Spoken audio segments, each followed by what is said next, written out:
If you're using dropshipping model on Depop, shipping works differently than traditional selling. And here's exactly how to ship orders correctly and avoid common problems. So after receiving an order, go to your sold items section and carefully confirm the buyer's full shipping address.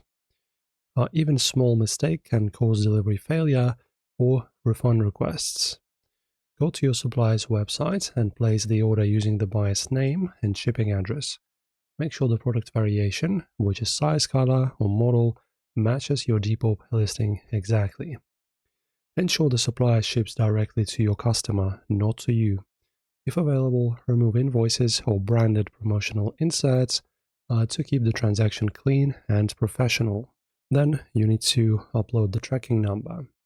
So once supplier provides a tracking number, return to Depop, open the order, and add the tracking information immediately.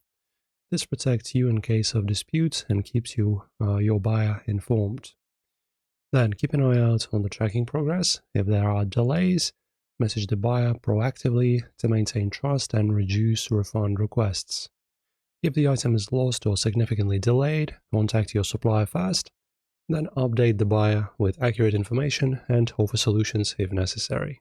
And this is how you ship dropshipping orders on Depop. Verify details, ship directly from your supplier, upload tracking, and stay proactive with communication.